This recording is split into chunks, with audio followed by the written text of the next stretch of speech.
இப்போ நம்ம நிகழ்ச்சியோட இறுதி பகுதி வினோத செய்தி.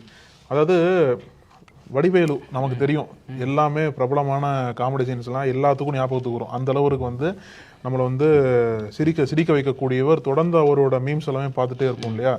அவர் பிரபலமான ஒரு படத்துல டிங் டாங் கொரியர் சர்வீஸ், அது ஞாபகம் இருக்குல்ல, அதை புதுசா ஆரம்பிச்சிருப்பாரு. அங்க ஒருத்தர் வந்து இந்த மாதிரி மதுரைக்கு ஏதோ ஊருக்கு பார்சல் அனுப்பணும்னு சொல்லிட்டு 4 மூட்டை வந்து இறக்குவார். மூட்டையெல்லாம் எடையெல்லாம் போட்டு எவ்வளவு இருக்குன்னு சொல்லிட்டு இதுல ரேட் பேசிடுவாங்க. மூட்டையில இருந்து சத்தம் ஒண்ணு வரும். என்னடா மூட்டைகள் சத்தம் வருதுன்னு பார்த்தா மூட்டையில எடுக்க சொல்லும் போது அந்த ஆளோட பையன் ஒய்ஃப் எல்லாம் அதை மூட்டையில கட்டி வச்சிருப்பார். ஏன்னு கேட்டா இந்த மாதிரி இங்க இருந்து மதுரைக்கு போறதுக்கு பஸ் சார்ஜ் அவ்வளோ அதிகமா இருக்கு, கொரியர்னா கம்மியா தானே போடுறீங்க, அதனால இங்க இருந்தே மதுரைக்கு வந்து கொரியர் பண்ண அனுப்பிக்கிறேன்னு சொல்லிட்டு அங்க ஒரு காமெடி சீன் மாதிரி வரும். அது வந்து பாக்குறதுக்கு நல்லா இருந்தது, எல்லாருமே சிரிச்சிருப்பாங்க, இப்படி எல்லாம் நடக்குமா அப்படின்ட்டு. ஆனா உண்மையிலேயே அந்த சீனை வந்து ஒரு பெண்மணி ரீக்ரியேட் பண்ணிருக்காங்க. எங்கன்னா பெங்களூர்ல, அதுவும் இந்த டைம்ல. என்ன அப்படின்னா பெட்ரோல் டீசல் விலையெல்லாம் ஏறிட்டே போகுது, அதனால பஸ் சார்ஜும் ஏத்திட்டாங்க.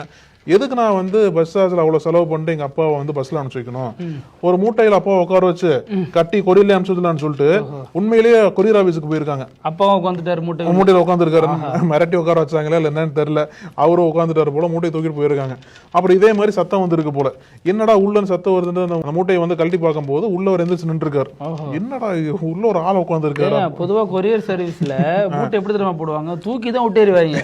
இவர் போய் தூக்கி விட்டுறது ஆயிருந்தா என்ன பண்றது. அதுக்கப்புறம் அந்த அம்மா என்ன சொல்லிருக்கு, நீங்க வேற கொரியர் சர்வீஸ் போவோம், கண்டுபிடிச்சிட்டாங்க உங்க, வேற எங்கேயும் போலான்னு சொல்லிட்டு சொல்லியிருக்கு போல. ஏமா அப்படி பண்றீங்க, வேற எதுல பார்சல் போட்டு ஊருக்கு அனுப்பி விட்டாங்களோ தெரியலையே. அதுக்கப்புறம் வந்து என்ன பண்றாங்கன்னு தெரியல, கேஸ் ஃபைல் பண்ணி இருக்கிறதா சொல்லியிருக்காங்க. ஏன்னா அதெல்லாம் விபரீதம் இல்லையா, உயிருக்கு ஆபத்தான விஷயம். எவ்வளவு தூரத்துக்கு மூச்சு விடாம போறாங்க. ஒரு 200 ரூபா 300 ரூபா முன்ன பின்ன ஆக போகுது, ஒரு உயிரே பறிப்பேட்னா என்ன பண்றது. அது மிகப்பெரிய, அதுவும் சொந்த அப்பாவை அப்படி பண்ணுவாங்களா யாருன்னா. ரொம்ப வினோதமாவும் இருக்கு, வியப்பாவும் இருக்கு இந்த செய்தி. பேசும் அழகு. நாளைக்கும் பல செய்திகளோட சந்திக்கலாம். நன்றி. தொடர்ந்து பேசலாம். நன்றி.